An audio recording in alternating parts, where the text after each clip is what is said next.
Hi, everyone. How are you? We'll be starting in 2 minutes. Just going to give a couple minutes for everyone to join.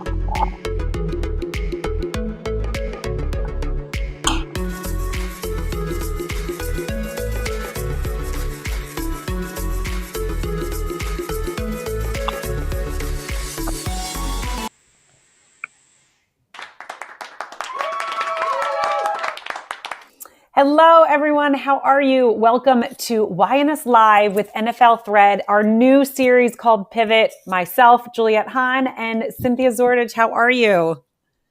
Good to see you. I'm good. Yes.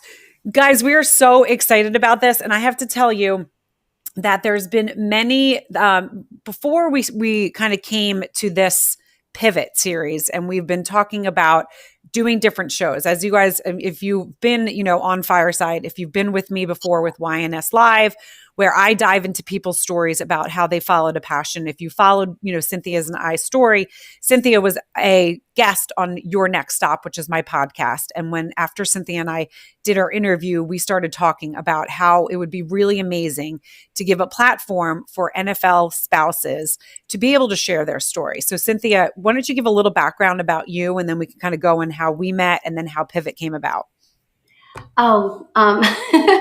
If we start with how we met, that's wonderful. But Juliette was in Philadelphia, actually Morristown, New Jersey, when I was in Philadelphia when my husband was with the Eagles playing. And Juliette's mother was all of my kids' kindergarten teacher, Mrs. Williams, who was just like a rock star kindergarten teacher. And so it was just like a family situation because, Juliette babysat my kids, and she was really a part of, how that is when you have a babysitter. Anybody that has children know they become a part of your family and your lifeline in many ways. And so I think, just fast forward so many years later, through my sister Tina, finding out what Juliette was doing with her podcasts and reconnecting and reaching out to each other just to say, hey, this is really cool what we're doing. What Juliette was doing with the podcast is extraordinary. Your next stop, like we all have that next stop. We're all doing something next. We're never staying where we are. And I was doing everything with the NFL women, which is NFL Thread, which is a platform like LinkedIn for NFL women, which includes events, which includes the Playbook magazine that goes to current players and spouses. So it was just kind of like, I realized at that podcast that, I was offering story and I was offering connection, but Juliette was going to offer a voice. And so that's when we collaborated on that. And we did, with, YNS Live with NFL Thread, which it's so fun to share people's stories. It really is. And and we ended up being, what Cynthia had said, she's like, listen, I want us to be at the Super Bowl. And of course, I'm like, yes, this is, it's so important to be able to share the story. And one thing that Cynthia said that really stuck with me, and that's why I was like, oh my gosh, I want to be able to give this voice more, is there's so much for a girl to do at the Super Bowl. And for anyone that doesn't know, they put on these, two amazing events. So Cynthia puts on a networking or or workshops, whatever. This year it was a networking event where she shares all this playbook, and this playbook goes out to every one of the NFL members, the family.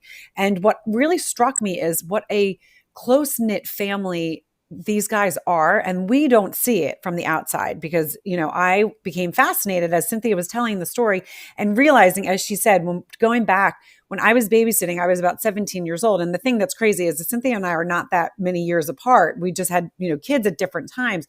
So I was this teenager watching her kind of go through this journey, which I didn't realize until the story unfolded later in life. And, if you guys have listened to any of my podcasts, you know that I really, truly believe people are brought into your world for a reason, and it could be a small reason, it could be a big reason. And I really, really believe that this platform and what Cynthia is doing with Thread and with the NFL community, and then with the podcast, is really, that's why we were supposed to kind of, our paths were supposed to connect.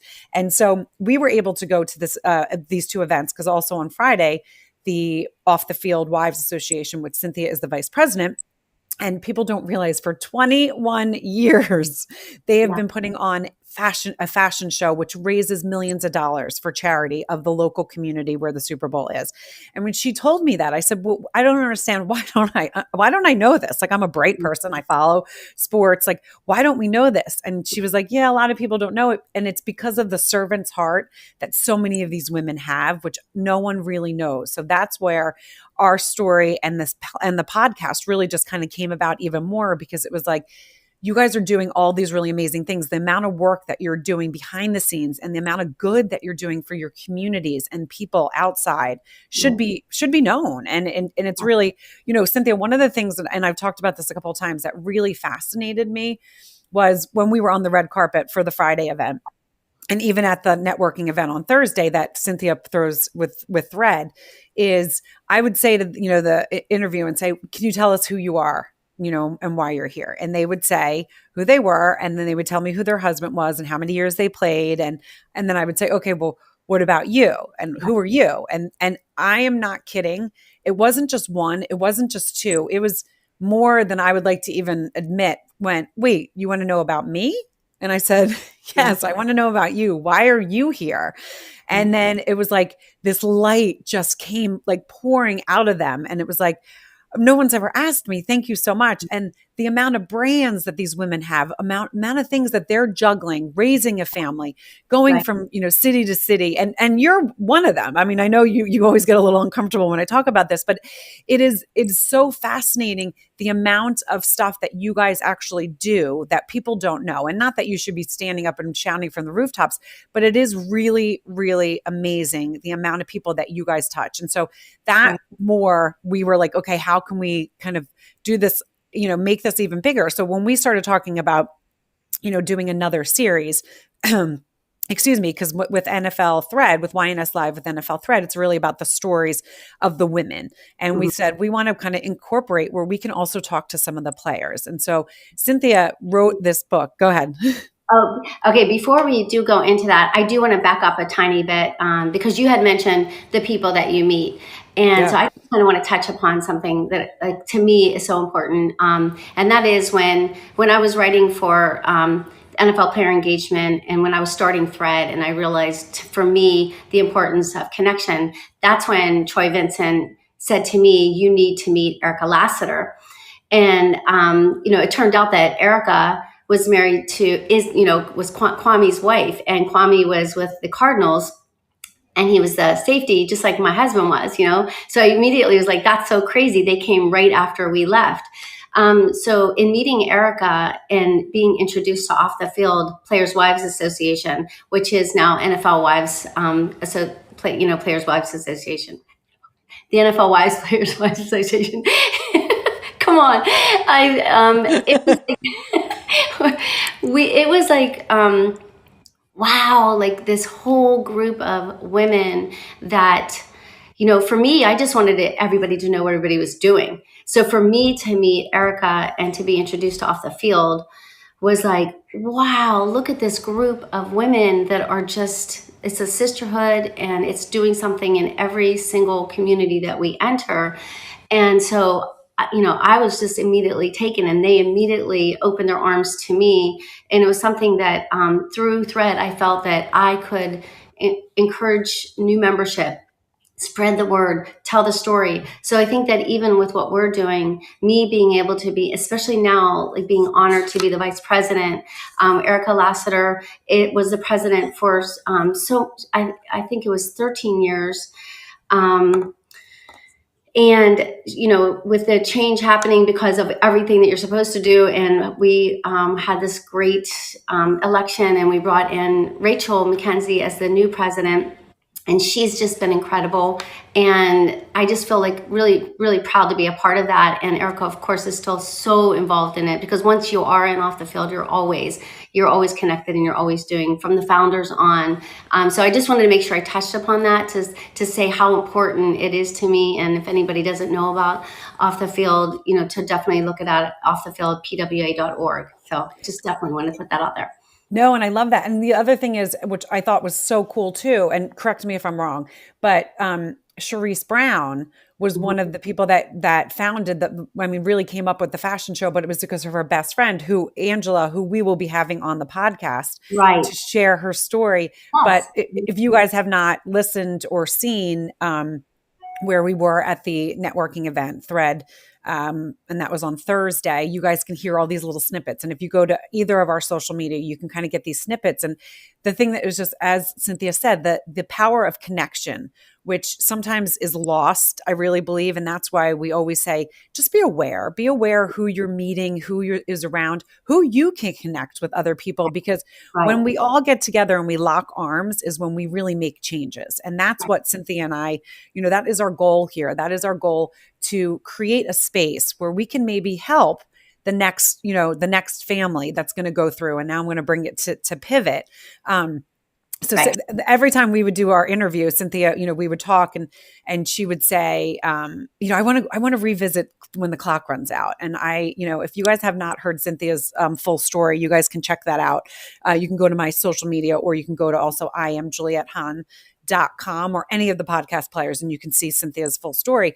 But the thing that was really cool was, you've touched on that a couple times. And then, so we were thinking about how we're going to bring the players in, right? How can we highlight the players, and not just the players, but other people that have gone through pivoting, gone through transitions. And that's what's really important, because we all have, you and I, we have similarities. We're mothers. We've gone into the transition of mothers. We've, graduated college and transitioned and pivoted our lives in different ways. You have the NFL, where I have a different journey, but we have similarities. And a lot of us, men and women, have similarities more than we realize. And it's our stories that are going to connect us, our stories that are going to maybe make someone else's life a little bit easier, because they're going to say, you know what, I heard this on a podcast and now I feel better. So can you take us, because I remember in the interview, one of the things that you said is before Michael was leaving the league. And Michael was he was in the league for 12 years, which is a really long time for an NFL player. And so Cynthia, who is a super curious person, that's one of the other reasons why we connect, because we always ask questions. We always are thinking a little bit like, hey, wait, I want to know a little bit more about this. When it was time, and Cynthia was already preparing for it, even though Michael was not preparing for it. So can you take us through, and he probably was preparing for it in a different way, but as you have said so beautifully, when you're a player and when you are, especially a professional athlete, you maybe, started off playing flag football when you were 5 years old and you got the bug and you're like, I love this. And then you have a dream. I want to be an NFL player. All little kids, I still, my boys want professional soccer players, professional football players, whatever it was, is something that they see kind of out there. And then some, the 1%, this dream comes true.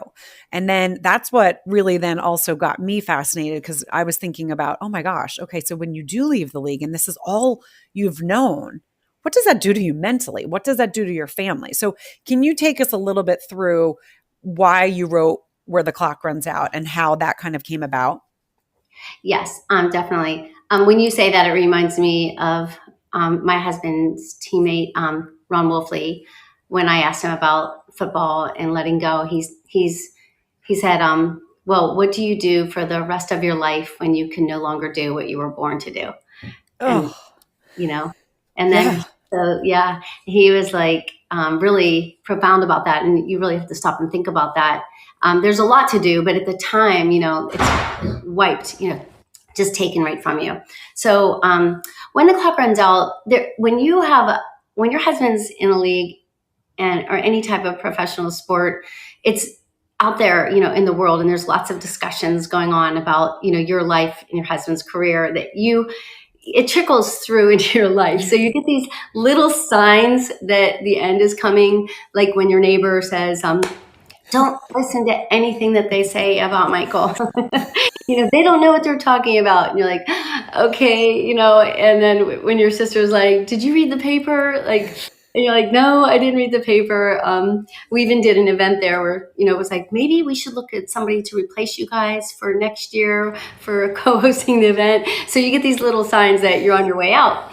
And Right. so you kind of And like, that's so hard, but that has to, as you said, I mean, that has to, and you have to have a certain type of personality, which, we'll go into, but go ahead. right.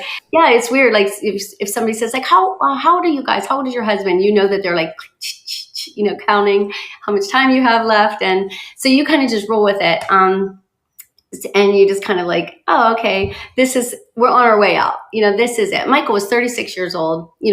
You kind of figure on your way out. But he, of course, wasn't thinking that way. And, why would he? Because he, was starting, he was playing every game, he's healthy, and just everything is in. Right. So what happened was we were in this season in Philadelphia, and one of our dearest friends, Andy Harmon, was released right in the middle of the season. And so it was kind of weird. We were like, it was between KT and, Christy and Andy and Julie and Rhett. Like we all hung out together. We just were always doing things together. And all of a sudden it was like, okay, well, we're not seeing Andy and Christy after the games. We're not, what are they doing? They had a new baby. We knew that. So it was like, well, let's see them. Let's have dinner. Let's plan something. So we did. We had dinner. And at dinner, we talked about everything but the fact that he wasn't playing anymore. We talked about everything but football. We talked about the baby. We talked about the weather. We talked about food. And I was like, I got in the car with Michael and I was like, Michael, like, what the hell? We didn't even talk about, like, what are they going through? And he's like, babe, you don't talk about it. And I was like, I know, but it's like, he's one of us. They're one of us. And all of a sudden it was like, what do you talk about when that's just taken from you in the conversation?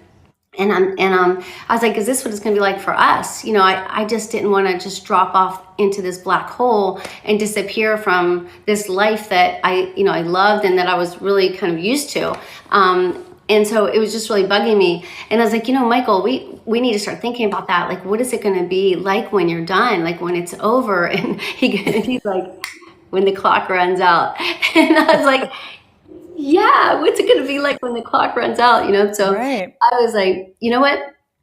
I'm going to find out. I'm going to look into this. I'm going to ask people all the hard questions that seems like that nobody wants to talk about. And that, of course, was back then.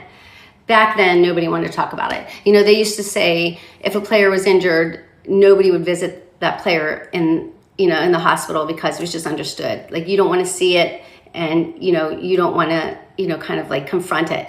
And if a player retired, you just know don't go into the locker room because nobody wants to see you because you represent something that nobody wants to be a part of yet. That has all changed, which is great. But at the time, yeah, I didn't want to fall into that black hole. So I was like, I'm doing this. So Jimmy Solano, my husband's agent, just this greatest guy and family, and I said, Jimmy, I want to do this. Can you help me? And at the time I was only doing photography. I wasn't doing any writing except for myself. And so How old were the kids? I don't mean to interrupt you, but how old were your kids? So if it was 98, Michael Vincent was third grade, Alex was first grade, and Ada was in just heading into kindergarten. Yeah. Okay. And I remember that because I just told Aiden that everything I did, she was right at my feet. Right. She was like my sidekick. So it's really fun. So Jimmy Solano was like, oh, I know exactly, like here's what you need to do. And I was like, Bill Lyon, he wrote some incredible articles, and everyone that he would write, I would save if, Michael was involved in the story. He just it was like poetry and football, and his talent was just unbelievable. And so I was like, I would really love to see if Bill Lyon would be interested in taking on these stories. And I would line them all up for him. I would take all the photographs from today and kind of like pepper them with photographs from playing days. And so Jimmy Solano, he set us up and we had this meeting and Bill was in. And so And I didn't like, I wanted it to be clear that it was like a collaboration between the two of us, because, some people like to, oh, hire somebody to ghostwrite or this and that. But Bill Lyon to me was like it needed to be told that these were his stories because he just spun the most beautiful tales. He was Right. incredible. So that's what we did. And Bill and I were just like for 2 years, just back and forth. We got this guy, we got that. This guy's in, they're in, we got these quotes. And it was just so much fun. And I enjoyed the ride with him. And the stories were fantastic. And then when I would go photograph the players and their spouses, that's when I got to have these amazing conversations with the women. And that's when they were giving me such great advice, and and it was just awesome. And if I could revisit it, I would have had a chapter for the players and a chapter for the wives. But at that point, I was just young and new in the publishing world, and Triumph was very clear on what they wanted. So we had 20 NFL grades talking about letting go of the sport. So we had like Ronnie Lott, Rocky Blyer, Dan Reeves, Mike Ditka, Ron Jaworski, Hollywood Henderson, Stump Mitchell, Bill Freilich, which was a high school friend of mine. So I was really glad to have his story in there. Ron Wolfley, my husband's teammate, Larry Wilson, who actually told my husband that he had his first son. Right. So they all shared their stories, and it all had a hardship, triumph. And that's what I was really going for, because I really wanted to be like a precautionary tale for me, not to be selfish, but I wanted to know that there is another side to it. And also for others, that were in the future generations of players. Like, this is what happens. This is the ride you're going to take. So yeah, that's awesome. That's amazing. That's amazing. And I am so excited just to dive into this. And, everyone that's in the audience, and Cynthia, I didn't throw this out to you, but I'm going to have, if anyone in the audience wants to come up and just ask us like a quick question, these guys, I know I've seen them all through Fireside. So they might be like, yeah, I want. And as we go, so our first guest, guys, which is really exciting, is going to be happening this Friday at noon. And his name is Joe Barksdale. He's with the league for 8 years. He actually, in 2019, right, Cynthia? It was 2019. He hung up his cleats. And I can't wait for you guys to hear the story, because he went into music, but he was recently diagnosed with autism. So he and his wife are going to be joining us. And this is what Cynthia and I want to bring you guys, is these stories of the husband and the wife. And it's not going to always be that way, but this is the first one. It's just going to be really exciting, because we're going to really dive into this and why Joe went into the NFL. It wasn't something, this wasn't his childhood dream. So I'm going to give you a little bit of that. This wasn't his childhood dream. It was a talent that, whether you believe in God or the universe, he was given. And it's just how his life played out. So we're really excited for this. And as Cynthia named some of, the clock runs out people, we're going to be getting you guys some really big heavy hitters with some really amazing stories. So, and it's going to be nothing like you guys have really ever kind of witnessed, because we're going to be asking questions that are just questions that we're curious about. We're curious about, what it's like, and their stories of how leaving. It's going to be vulnerable. It's going to be fun. It's going to be, really, really some insightful stories. So I'm excited. When you say heavy hitters, to me, what that means is stories, stories, heavy hitting, true, honest, transparent stories about letting go. Not necessarily the stories that you've heard over and over again from the guys that are in the media, but really stories. And you're right. It could be the spouse. It could be the wife that wants to talk, the partner that wants to talk. It could be the player that wants to talk. They might want to discuss it together. I can't even imagine discussing it with Michael on a show, let alone in a room, because we had completely different takes on the same part of our life. Right. But it'd be awesome if others could do it, no, without totally. And agree on something. We wouldn't agree on anything. So funny. Right. Well, but that's the beauty about it. And that's, yes, when I mean heavy hitters, these are stories that you guys, these are the untold stories. These are stories that you guys have not heard. And that's what's really important for us, is to share these stories, because it's going to be different views and different thoughts and different emotions, because everyone has them. And if you really think, anyone that's listening, whether you guys are on Facebook, Twitter, Twitch, YouTube, if you think about, and I think we've already given you a couple things to think about that you probably haven't thought about. But, as I said to Cynthia, I'm a smart woman, and I can't believe that, like, when my kids and my husband or my daughter would say, oh my gosh, this person got traded to this team, whatever sport it is. And we would all cheer. That's so exciting. And then after hearing the first, I think it was definitely when I was talking to you, but I think it was Tommy Vincent that was the guest and a couple of the other women. And I went, oh my gosh, I'm never going to look at that the same because I've chosen to move, but I can't imagine what that does. And you really do have to have a very special personality because what that does to know, okay, I'm only in this space, this town for a little bit. What does that does to the husband, to the wife, to the kids? Because I know Right. for me, when we lived in the city, I knew that I was going to live in the city for not my whole life. So I remember there was times where I definitely wasn't like, I don't really need to go to that party because might be here in 2 years. I don't need to meet, and or like I don't want to start this business because I might not be here. And so some people do think like that. So that's the thing that's going to be really interesting, kind of diving into that and then hearing how people's personalities, That actually kind of makes me sad when you say that, because free agency did change all that. Taking the football family atmosphere and changing it. Because I remember growing up in Pittsburgh. The Steelers were our family. Lynn right, Swan, John Solworth, Terry Bradshaw, Franco Harris. They were my family. My mother considered them family. So it changed it, but it makes me sad when you say that. But what I think happened in the free agency is that we are so aware of how small the circle is and how quick it is and vicious it is that we all still dive in every single time. And I do appreciate that. Even being a coach's wife now, there's people who are constantly leaving my life. Constantly. It's a constant in my life that I'm right, making friends and they're leaving. But I made a commitment to never have that mentality of why bother because they're leaving next year anyways, or I'm leaving next year. right, And because of that, I've made so many quick friends that continue to stay in my life, even at Michigan with, Amber Fish and Deb Brown, and, Marissa Partridge, we're connected and so many others, but that's just the most recent change that I'm like, bye, right.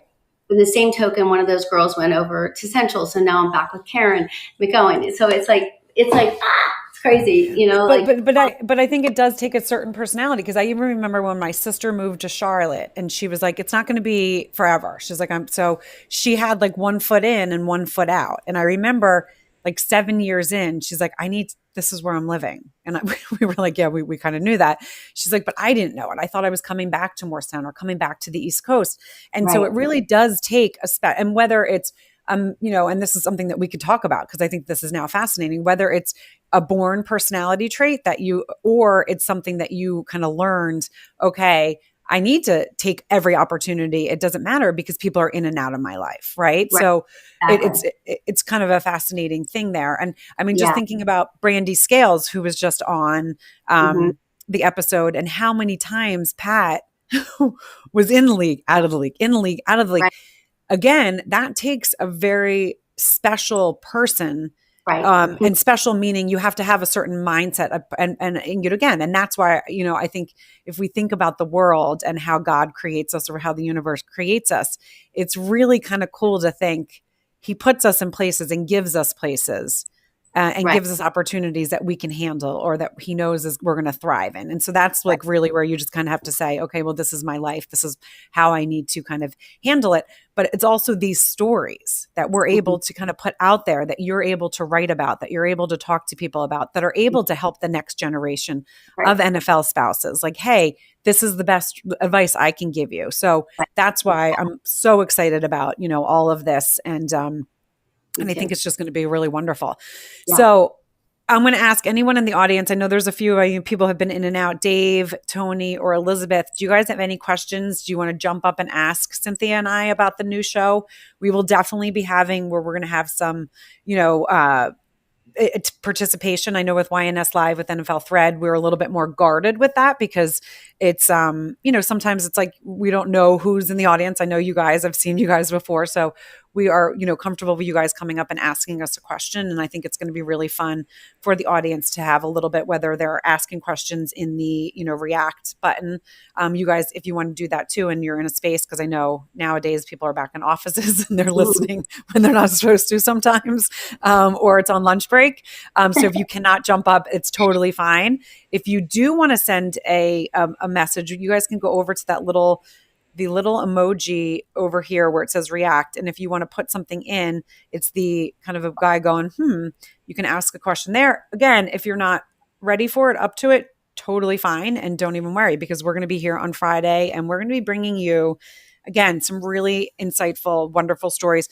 We're still doing YNS Live with NFL Thread. We still have those in the docket too. And then I still have, YNS Live shows as well. So you guys are just going to get a lot of different perspectives from all of us. So I'm excited. Yeah. So Cynthia, do you have any closing remarks? No. So sorry to throw it out there. I didn't know you were going to say that. I didn't know we were done. I thought you were going to ask me a question. Oh, well, it's 12:35. I know that we were going to just do a half an hour, so I just wanted to respect that time. But we don't also have to be over. Okay, no, it's great. So let me think about that. I guess, what I want to say is that if you have a story of transition that you think that others would benefit from hearing. I didn't even really get to talk to you about like what we experienced, Michael and I, in transition, which I would like to. I think we could probably run 10 more minutes, right? Oh, we can do it. We have the hour. We have the hour. I know we had said that we were doing half an hour, so that's why I wanted to do that. But yes. I feel like it wouldn't be right if I wouldn't share a little bit about what we went through as a couple in Michael's transition, because there was a lot of humor to it, but I think a lot of the reason why it panned out the way it did was because, I had finished the book. It was kind of crazy that, when the clock runs out, took me from 98 into Michael's final year. So that is luck for him. The book came out in, book signing scheduled in Philadelphia and New York, right when Michael wasn't re-signed by the Eagles. So every time the microphone went to Michael, it was like, you're living the book. How does that feel? How are you feeling? And he was like, I'm going to kill you. Because his only quote in the book was, I don't want to be in this book, because that would have meant that he was retiring, because I sent us out to thousands of NFL players. Just give me a quote, give me a story, tell me something about this transition. And I have quotes peppered through the whole book, not just the 20 stories, but there's a ton of quotes about what they went through. So Michael's quote was, I don't want to be in this book. Michael didn't want to retire. And then when he didn't get re-signed by the Eagles, Jeffrey and Christina Laurie, and all the coaching staff, like Ray, Rhodes, everybody, Joe Vitt, they were just, Emmett Thomas, they were just so wonderful to Michael. They wanted to do a send-off, let's have a party, let's have a day, let's celebrate your retirement. And we'll do it at a game. And Michael was just like, I appreciate that gesture, but I'm not retiring. Like, I'm not done, Right. So I was just like, oh my goodness, my Lord, he's not done, he's not ready. And so then my kids went to school, and now we're in Ohio, and they're like, so your dad retired. And so Michael said, when people say that to you, correct them and tell them that I didn't retire. That's a choice. Yeah, I was thrown out. Just tell them I was thrown out. I'm like, Michael, you can't have the kids saying that you were thrown out. And he's like, it's true. I didn't retire. And so I'm like, okay. So now I'm doing, I had been talking to all these people, and Lance Rensel was one of the guys. He was like, you tell your husband that he needs to knock on every door. And if they all close, start over again and knock on every door again. And another thing, wheatgrass. He needs to start taking wheatgrass. And I'm like, Okay, I'll tell him. So I came back and I told Michael, Lance Rensel said wheatgrass is the answer. So now Michael's like, now he's like, okay. So it was the fall, and, you know, the grass, you could smell it's time to go back. It's time to get to camp. I'm not even Right. being there. It's August. Like, I'm like, what are you doing here? You're not supposed to be here. Like, you can't tell us to do this. This is what we usually do in August. You can't tell us to do that. You're not supposed to be here. So there was this one particular day, the way we had, in fact, it was where I am right now in this little office area in my house. And right on this side is the piano. So Michael was like, well, I'm gonna teach myself to play the piano. He started as soon as the off season had started. Well, it was off season to him, but it was really like his transition year. So he was teaching himself to play the piano. But like, I'm in there working and I'm like all driven. I'm like crazy about what I'm doing. I'm trying to market this thing. I'm trying to get it out there. And he's next to me. And the music I was hearing was, try to remember the days in September, right? And then it's like yesterday. I'm like, I get up from, I'm like, hey, and he like stops. I'm like, you got any Eye of the Tiger or anything? You're killing me over here. And so he doesn't laugh. He just shakes his shoulders. He just starts shaking his shoulders like he knew that was funny. But I'm like, oh my God, that's oh my hilarious. God. So, like, and he was just mad. He's really angry. He was really angry. And he wasn't watching ball. Now the season started. He wasn't watching any football. And Christina Laurie, the Eagles were playing Pittsburgh. She asked us to come to the game. She said, come to the game, be in the box with us. I'm like, Christina, do you want my husband diving off of your box on national television onto that field? Like, right. do you really think I trust him being at that game? And she was like, are you kidding me still? I'm like, yeah, no, he's not there yet. So it was like a hell of a year, because I was dealing with him, and, it was like he went from starting to not getting a call, and it was over, but he didn't feel that it was. So it was crazy. But I remembered that Tommy McDonald's wife, Patricia, said to me, just remember that when he goes through his own transition, just remember that this is your husband right now. It isn't him for the rest of his life. Right. So you're not looking at how you're going to live for the rest of your life. It's just till he gets to the other side, and she had said that Tommy was really experienced. He had so much energy and so much love for the game. It took a while for him to figure out what he wanted to do, with this energy and with this passion for the game. And he ended up doing something cool in the field, like with portraitures and art and everything like that around football. So I just remember thinking that and like watching him and being like, okay, I can do this because he's gonna, it's gonna hit him and he's gonna be fine. But it's gonna take a while, And then finally, there came a point where he knew he's like, all right, I'm done. It's over. He could feel it in his body that he knew he couldn't play anymore. So that's when he realized that he could give it up. It took a while, a lot of fighting. A lot of like, you should be blessed. You played this long. It's like, blessed. How could you say that to me? I don't feel blessed. And then now he looks back on it, and especially because, watching my son go through it, it's a whole different story and it's a whole different situation. And that was more difficult for both of us than going through it alone. Just watching Michael Vincent go through it was, and I know a lot of the players' families, especially the wives, know exactly what I'm talking about right now as they watch their sons and daughters pursue their sport at the highest level because they expect to, because you always want to do what your parents did. You always want to do what your dad did. You grew up with it. You emulate them. I don't care if your father is a physician, if he is a architect, if he has a landscaping company, you want to, if he's a carpenter, you want to do what dad did, and so seeing Michael Vincent work so hard and get to that highest level and then to get injured and have it just like wiped, and then and of course the Carolina Panthers were wonderful to him, and they rehabbed him beautifully. And then he like went on to a practice squad in New Orleans.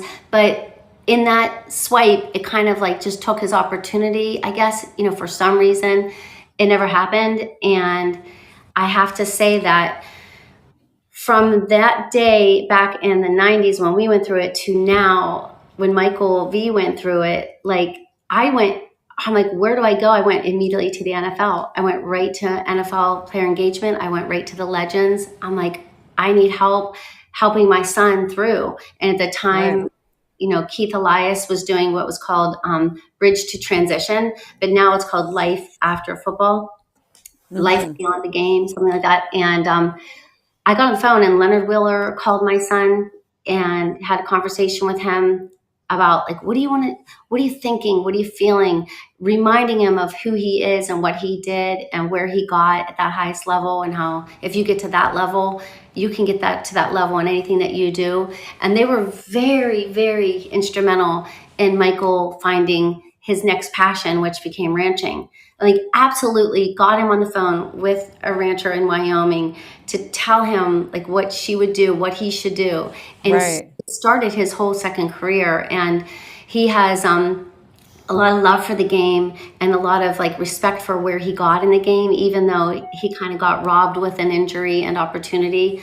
Because a lot of people recover from injury, so I'm not saying injury is the only factor. There's so many factors in making the league. Right. It's like luck, timing, talent, and so the timing of his injury took his opportunity is the best way I can put it, because there's a lot of people out there who will have children or husbands and spouses that get injured. My God, yes, you can recover and go on to play years and years and years and years, even if you're injured several times. So seeing Michael now, though, and seeing him go through the transition, what they're teaching the guys now is you're part of 1% that made it.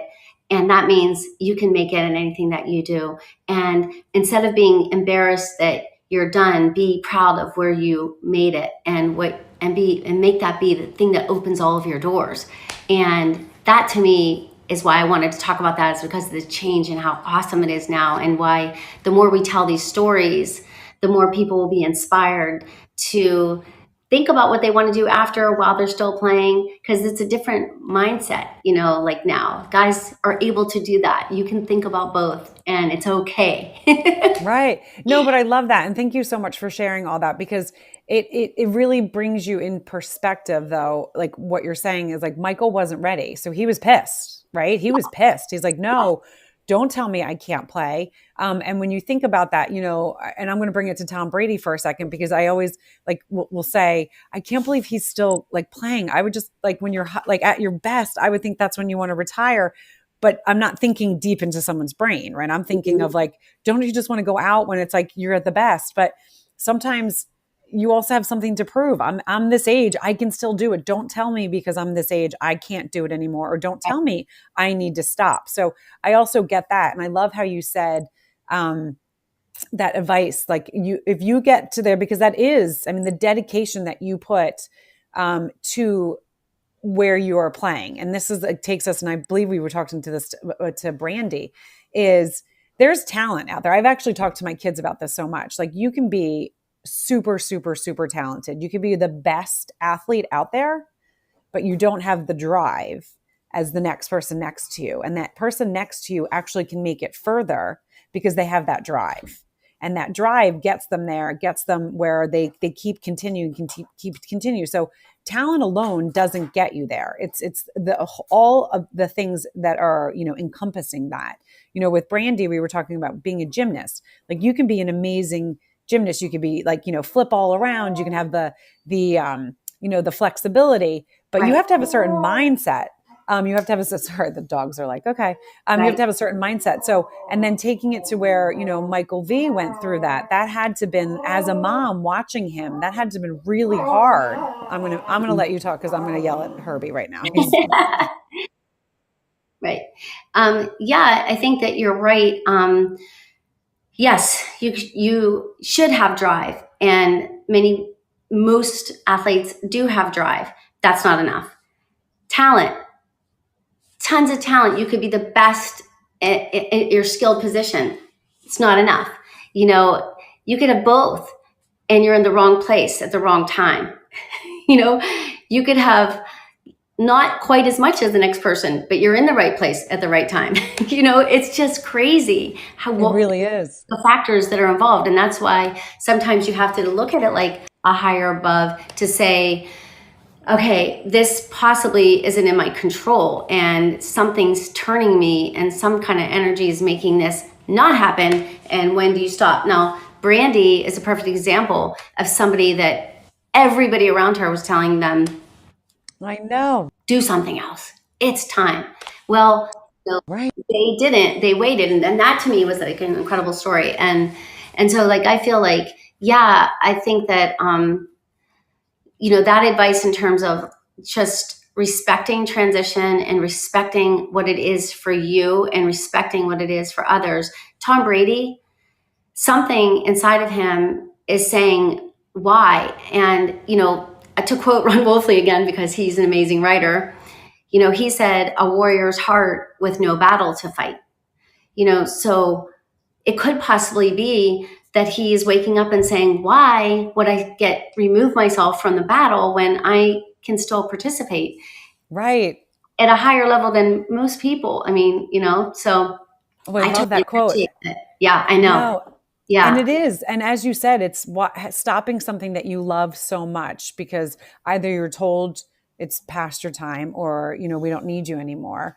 For right. a mindset, like that is hard. Like, I mean, that's like that's crushing. So to Yeah, have a supportive, family, to have the support behind. So I love that you went to the NFL to look to them and say, okay, I need to help my son because I don't yeah, know what to do. And a yeah, lot of people don't know that that's happening behind the scenes. They don't give the NFL, the league enough credit for that. And so I love that you brought that up there. I do want to say that Dave said, love you guys, love the show, can't wait. And yes, I'm at work right now, so I can't jump on. So thank you, Dave. that's I awesome. figured that 12 o'clock, I figured I've done that before where people are like, no, I want to say something, but I can't because I'm sitting at my desk and I'm not Right. allowed.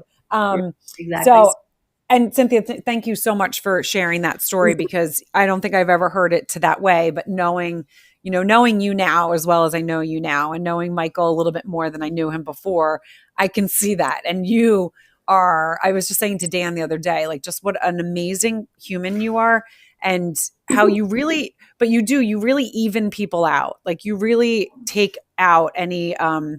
So I could see you just saying to Michael, okay, well, this is where I am, and can you like stop doing that and like let's figure this out. Like you're just such a calming force, and we all, like, some people, if we think about it, have that in our lives and some people don't, but some people need more of it. So I love that you're going to be up here being able to talk to each of these people. And sorry, the dogs Yeah. are really No. And the thing that is so important to me is I didn't do it right. You know, I just did, it was my life and there might be a lot of things I did wrong in transition. But it was our story and it's what happened to us. And that's the only thing I can say about pivot and that I hope that it becomes is if this isn't telling anybody how to do anything. This is just sharing what you went through. People can figure out where they fit in. You know, people know. Like people might have their husbands are totally different than my husband. Their situation is different than mine. They're not me. I'm not them. So what I hope that we get out of this is just storytelling without there's no right or wrong way to go through transition. Failing miserably totally. is also thriving because you're going to go somewhere from there. And that's what when the clock runs out really is. There's a lot of nosedives in when the clock runs out and then coming out, you know, of it like, okay, this is where I need to be. I can live without the game. I can't live without the game. You know, lives And then change right. in And transition. right. And they really do. And then figuring it out. And not only is there going to be, some people can go through multiple transitions. I mean, we talk about this and, I talk about this in my show all the time. Mm-hmm. I went to school, I went into advertising. I decided as choice to stay home with the kids. And then where my career and where my journey went, it's like I lived a couple different lives within my whole life, and that's, Yeah, and now they're all connecting back. And that's what the power of storytelling is. And that's that's right. why I love that we're able to have this platform, that we're able to get it out and share it with people and say, hey, like these are stories that might just change your life a little bit. Might be a little bit of food for thought too, and make you a better person. Just where you're expanding yourself. It might just be something that you're like, huh, I didn't think about that. I'm going to be a little bit more considerate, or I'm going to be a little bit more thoughtful in that aspect. And I Mhm. think that's where the power of storytelling really is, and that's the power of connection, and where we can just kind of all uplift each other by just listening to each other's stories and hearing it. So I cannot wait for us to go with Right. Joe Barksdale, because what we know a little bit about his story for Yeah, Friday is going to be, I know. it's I just going to, can't wait to hear. Exactly. And don't undermine what you did. You know, taking the risk of saying, I this city life, you know, and there's a lot of social obligation that comes with city life and structure. And to be able to say, you know what, good people, good place, not for me. I'm taking my family and we're going to have this life. And a lot of people like that you might want to do that, but they're just like, God, that's like, social suicide. I can't do that. I'll lose all those people. But guess what? No, you don't. They're a part of your story. They're a chapter in your life. You mm-hmm. probably you do stay in touch with a lot of them because we'll Oh, talk totally. to people that you'll say, oh, my friend is doing this in New York, or my friend's doing that in New York. And so you can, and that's same with the women in the league. When your husband's done playing, you don't lose anybody unless you choose to. You Right. don't lose a lifestyle. It was always a part of your lifestyle. The only thing that changes is you think you don't belong anymore. And so you remove yourself from it. But you can be removed from it physically, but you can still keep it with you, and keep those people with you. No, and that's so true. And that again is always a theme on this podcast, where someone will say, I felt like I was missing something, or I felt like there was something more out there for me, or lifestyle for my family. I wanted something different. And, for me to leave the city, that was hard because I loved the city. Mm-hmm. I still get to go back and be in there, but knowing that we wanted to raise, 3 kids in a certain way, the city just didn't make sense for us anymore. It Mm-hmm. just was like, you know what, let's kind of expand this. Dan still goes back and he still gets the taste of it, and I still can go back and do things like that. So I always Right. say to people, you need to kind of think about the whole big picture. And not just like, if you have the feeling a number of times, it's not just like the first time. You have to kind of Right. sit on that and be like, oh, that keeps coming up. That keeps coming up. What does Right. that mean? Let's explore it. Let's explore that kind of feeling, that thought, that. So I love everything that you said. And I can't wait for this, this pivot series. I think it's going to be a really insightful one, and it's going to be a great learning experience. And it's going to be a great addition for our live shows, like our Yeah. true, our in-person live shows. Exactly. And I feel like that it's really important to say that if any spouses or players are listening and they feel that they do want to share their story, just go to nflthread.com/when the clock runs out. Not only can you read When the Clock Runs Out as a Kindle and it's free, you can also listen to it, and you can figure out where you fit. There's a submission form. Just let us know what it is that you want to talk about, and we'll work to get as many people that we can on the show, knowing that there is no right or wrong. It is your story that you're telling. So it's easy. Tell your story. Right. And whether Right. whether you think it's important or not, you're going to reach somebody who's going to feel like you do. Whereas I might have shared my story and somebody's like, "Huh, not at all what I went through. Not Well, at all." and Cynthia, I love that you just said that, because there's so many people that I will talk to, and whether it's in the league or outside the league, and they'll be like, I didn't think my story was that important. And I've actually gone through it where I've been on other people's podcasts because they've asked me to go on, and they're like, your story's fascinating. And I'm like, really?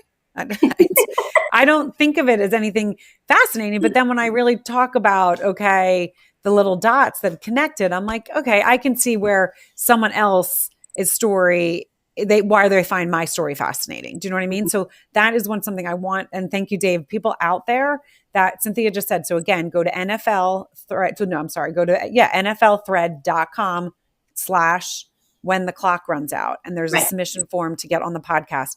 And again, you might think, oh, my story is an original story. I didn't have crazy trauma, or I didn't have this and I didn't have that. Everyone's story, as we just said here, is going to touch someone in some way. And it doesn't mean you could have the most perfect life where you had nothing, but everyone has, whether it's a little bit of trauma, big trauma, it doesn't matter. And I think I had a guest on that was like, her, she's like, I don't say little T's or big T's. Like, yeah, some people have had some massive tragedy in their life, but just Mhm. because your story, you don't think that you had it. If you had anything happen to you, people know my story where in third grade is kind of when I realized, wait, I learned different and I'm dyslexic. And all of those journeys where teachers would say to me, you're not trying hard enough. And no, I wasn't getting beaten by the teachers, but emotionally that was doing something to me, and that was creating my story, and it was actually making me who I am today, and why I'm so resilient, and why I'm not afraid of failing, because I did it so many times. So a Exactly. little part of your story can actually change someone else. I had someone just recently listen to my episode that was called My Story. I was teaching people how to like kind of really think back and think about their story. She Mhm. messaged me and she was like, I'm crying right now. And I was like, oh, why? And she's like, I just listened to your story. And I was like, oh, it made you cry? She's like, it brought so much back for me. She's like, I didn't realize I struggled in school, and I didn't like, and I guess I kind of like stuffed it and didn't think about it. She goes, and now Right. my kid's going through it. And she's like, it just really, I was sobbing on the treadmill. And I Too, said right. to her, wow. I said, thank you so much. And I don't know this woman. I said, thank you so much for sharing that. And she's like, but you know what it did? She's like, it made me realize my kid's going to be okay. I'm Mhm. okay by listening to your story. And I was like, okay, well, that's my whole purpose, And so I love that you just said that. So again, anyone that's listening, wherever you're listening, whether you're listening to the replay, and again, don't think, oh, no one's going to want to hear my story. Right. There's people that Especially, want to hear it. yeah, and the other thing is, it doesn't have to be hardship to triumph. Right. Perhaps you did it right because you planned for it and you feel like that's good advice that you can Brittany, share. You Brittany know, Holloway. That's who I was yeah, thinking about. Brittany. Yeah, their mentor said, buy this property now because this could become your career afterwards. And so they just kind of like grooved right into the second chapter of their lives. Where, Right. so that to me is the number one thing. It's just that period.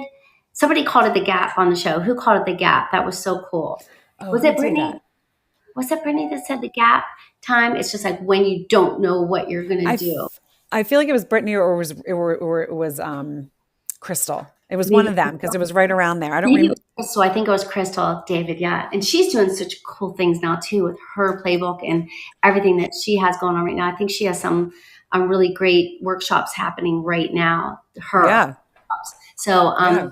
yeah, Crystal David, if people want to check out what she's doing, and so many of the amazing women that have been on. But yeah, a lot of them, and especially that the younger wives that are in it now, they're like, okay, we're branding, we're taking advantage of where we are right now, we're making our connections right now, and so I want to hear those stories. I want to hear like, what are Right. you doing that's making it work for you, you know, or at least Right.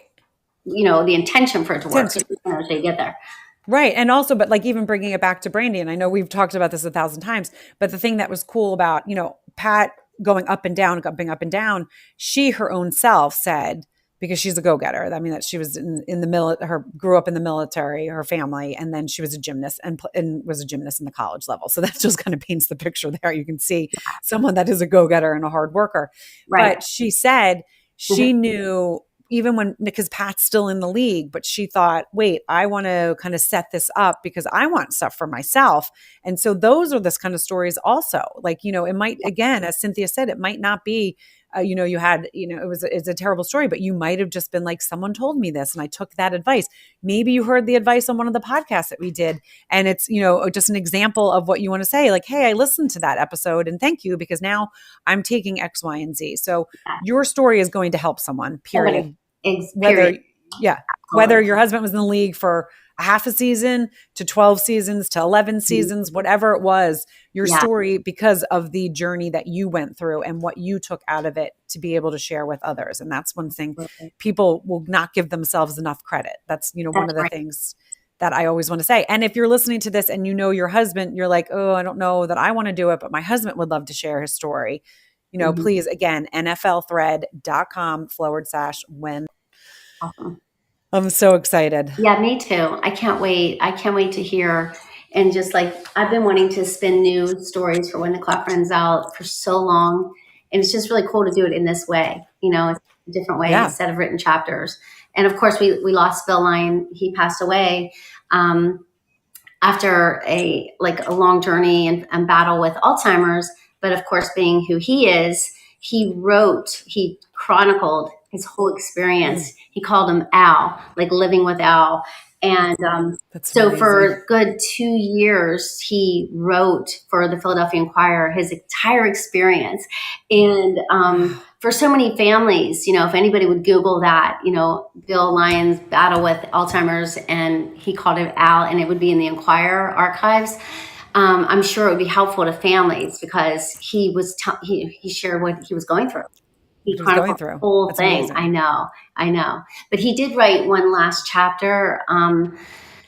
We revisited When the Clock Runs Out, and he wrote one last chapter on our friend Kevin Turner called The First Man In. So, and that was in 2013. And it was so emotional because it was Bill writing, knowing he might not be able to at some point at KT, doing the interview and knowing he might not be able to speak soon. Oh, it was right. Oh my gosh, that must have been so oh my emotional. God. And it's a beautiful, beautiful chapter. That's on When the Clock Runs Out, that page, just people can read it. Oh, amazing. And then where can they also find, so if I know they go to NFL Thread, but where also you said people can get it on it's right there. It's right there. No. Yeah, it's right there on that page. I put as much as I could on the page just to share. All the quotes are on there. Story, the book is on there. But it's, and I know that it's available as a free Kindle. So oh, that's amazing. The free Kindle, right. Well, I love that. And I can't wait to dive into this and do just yet again more stuff with you. So new stories. Yeah. Yes, new stories. Well, guys, everyone, thank you so much for joining YNS Live with NFL Thread Pivot, our new series. This is our debut. Don't forget to join us on Friday at 12 noon. And also share this with as many people as you guys know, because this is a really fascinating. Again, as we said, we're going to be bringing you into the lives of people that you haven't heard. It's going to be the real, true stories of people pivoting out of the league, transitioning out of the league. And so, and it's going to be coming from players and wives. It could be, as we're doing Friday, it's going to be both, which is really exciting. Joe's wife is going to be joining him. And I'm just excited for all of this. And Carly Jane, my dogs are excited for it. That was my dog. I'm like, what's wrong, Chucky? Oh, they're so naughty today. Spring is in the air. Just tell you. Well, I'm excited, Juliet. Thanks. This is so cool. I'm really looking forward to Friday. Me too. Well, everyone, thank you so much for joining, and we will see you guys on Friday. Don't forget, 12 noon, put it in your books and send it to as many people, because again, these are going to be some fascinating stories. You guys